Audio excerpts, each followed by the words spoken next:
Hi, I'm Greg. Welcome to Affect Studio. I'm here to compare some more amp captures for the ToneX, Quad Cortex and Kemper and share some thoughts and observations on amp capturing devices. Once again, generically referring to them all as captures. Before I go on, please subscribe and hit the bell icon on the drop-down menu so you get a notification when I make more of these. There was something strange going on with the Kemper in that last test. I knew the Kemper wasn't perfect, but didn't think it was that far from the original amp. It isn't, usually. I haven't revisited the reamp process, so I can't say what was causing it, but plugging a guitar in directly, they all sounded the way I would expect. For the last video, I used my reamp box into the ToneX, Quad Cortex and real amps and initially tried it with the Kemper. The Kemper wasn't sounding right, so I changed to reamping directly via the digital input. I checked and tried a few things with input sensitivity controls, but nothing helped. I also reprofiled some of the amps in case something had gone wrong there. As always, they sounded fairly close in the comparison to the real amp after profiling, so I just thought there must have been an issue with the overall sound of the hardware that I hadn't noticed. Memory of sound is fairly unreliable. I made some more captures with the three units. With the Quad Cortex and Kemper, I recorded myself playing through the capture and the live amp while monitoring through the units after making the captures. After the strange results from the Kemper, I was interested to hear if the audio in and out changed the tone at all. I did actually make a video a couple of years ago where I did a fairly thorough comparison of the audio in and out of the Quad Cortex and Kemper. Things can change with software updates though, and it has been a while since I last made a profile. Unfortunately, I haven't worked out how to record the ToneX software other than through the pedal, so couldn't record the comparison with the live amp through the software there. I'm using Pro Tools HDX cards and interfaces to run the ToneX software in the computer, which means I can't run Pro Tools and ToneX simultaneously. For those that don't know, the pedal uses ToneX models made in the software, but has no capturing abilities itself, unlike the Quad Cortex and Kemper, which are completely self-contained. I did record myself playing the ToneX model through the pedal though, so we have all three, plus plugging the guitar directly into the amp. This is a rough clip I made after capturing the AC30 on 8, used my Les Paul Special, just to check the signal path through the units.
There is a difference between them as you'd expect, but the Kemper sounds pretty close to the original amp now, which is how it's usually been, apart from that last video.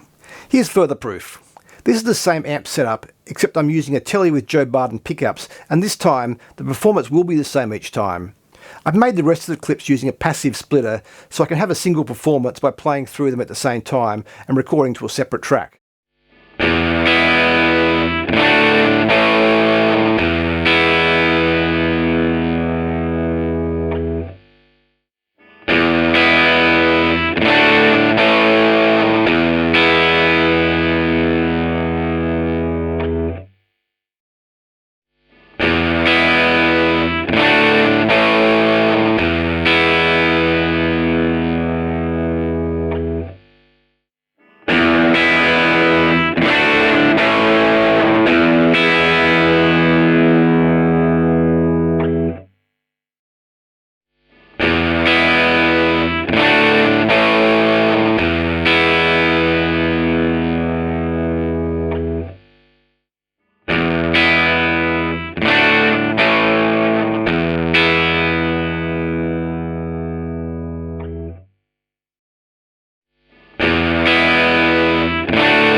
Just what I was expecting to hear in the previous video. The ToneX sounds almost exactly the same as the amp.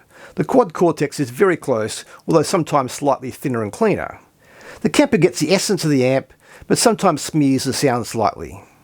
So far, I haven't found any major fault in the tone models made using the ToneX software. The accuracy varies slightly in side-by-side comparisons, but in general, I don't think I could identify which is a tone model and which one is a live amp. Other than that some of the amps give themselves away by being quite noisy. Having tried the free version of the ToneX software, I hadn't expected it to be that good. I couldn't find any amps that sounded realistic in the pedal or software. I didn't come close to trying them all, but everything I auditioned sounded like a model, rather than captures of real amps. If that was your only exposure to the system, I don't know why anybody would buy it. I've been using Kemper Live mainly due to the rig manager. I find it easier to use than the Quad Cortex, particularly the file management. I have folders and subfolders of the amps I've profiled, making them very easy to find and manage. I set up performances here where I can make informed decisions and then only need to make the occasional tone or volume tweaks to the unit during sound checks before performing. Without Rig Manager, the Quad Cortex is easy to navigate. Their new desktop editor is an improvement, but still nowhere near as useful as Rig Manager. I've only had ToneX for a week, so a little early to form any strong opinions. It seems fairly straightforward. There's a lot less to navigate with it. Next is my 1964 Bassman head into the Vox AC30 cab using my Gretsch Chet Atkins.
My only disappointment with ToneX at the moment is that the gain and tone controls on the pedal aren't continuous as used for the 3 parameter controls and all controls on the Kemper and Quad Cortex.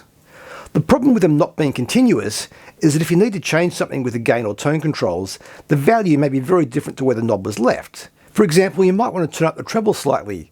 If the knob is sitting on 3 from the last time it was used, but the saved value of the model you're using is 6, when you touch the knob, it jumps down to 3. If it was continuous, you'd just turn it up slightly and it would increase from wherever it was. Much easier to use. Next is a cranked Plexi style amp into my quad box using my SG.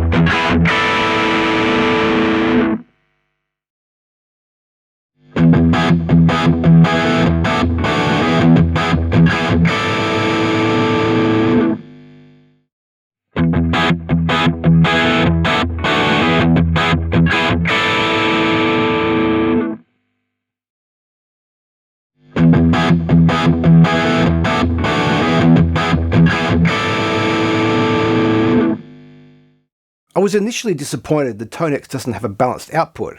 Just one would do me. I've never run stereo amps live. I love being able to plug a mic lead into the Kemper and Quad Cortex and not need a DI box. I realise though, it makes sense not having a balanced output, as most people will run modulation, delay and reverb type effects after the amp. I think ToneX is the ideal unit for anyone who loves amps, really doesn't want any sort of digital substitute, and has effects they're happy with. It sounds, and most significantly feels, almost the same as the mic'd amp.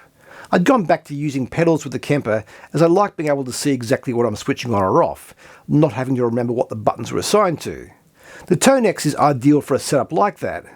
Don't know if it's the same elsewhere, but over here, local Facebook marketplace is full of people selling their effects, saying they're no longer needed as they've gone digital. You can buy quite a few pedals in a good DI box for the difference in price between the ToneX pedal and the Kemper or Quad Cortex. The other option is to get something like the HX Stomp or Boss GT1000 to use with ToneX. This is the modified normal channel on that Tweed Deluxe style amp. It sounds more like a large Tweed Champ. I'm using my 50 style telly.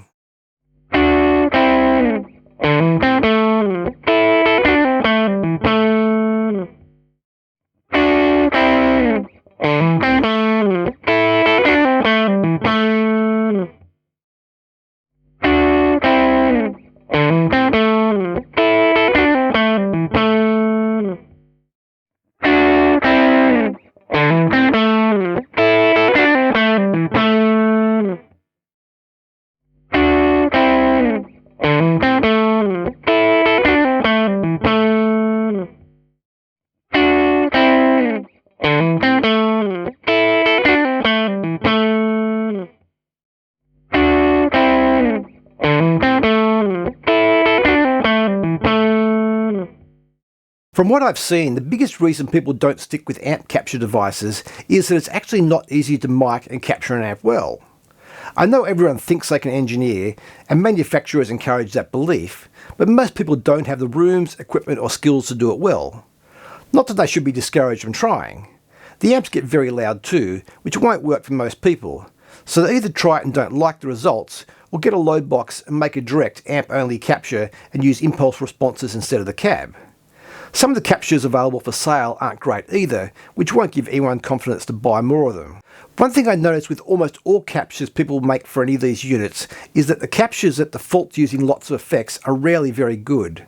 They use the effects to mask the average capture so it sounds good in a demo, but once you remove the effects, the amp tone isn't great.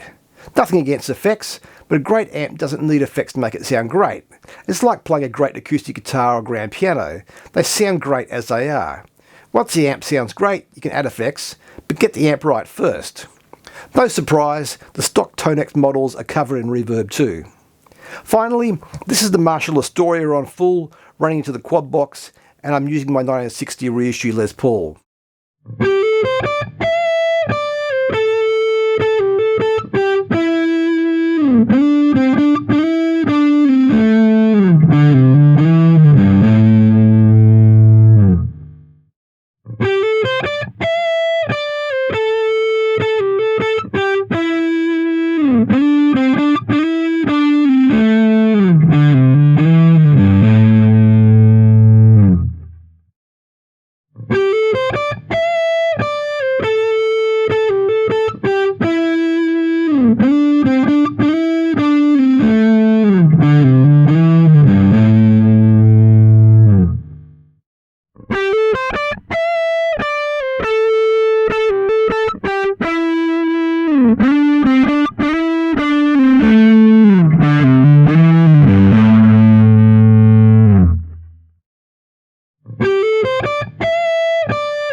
So that's the end of part 2. What did you hear this time? Hopefully the Kemper redeemed itself. I haven't mentioned liquid profiling, which is a huge improvement with the Kemper. The tone controls are great, but it's the ability to turn it down like a real amp and not having a tone change that's the exciting part. I haven't played with it much, but I noticed you seem to be able to do that with a ToneX. Its only issue is it doesn't have a lot of output gain to compensate, where the Kemper does it automatically. Neural DSP started with amp modelling, and it seems like that's still their passion, which is a shame, as having compared their models in the Quad Cortex to captures of the same amps, I definitely don't think the models sound as good. That's me though, others may prefer them, and ultimately whatever works for you is great.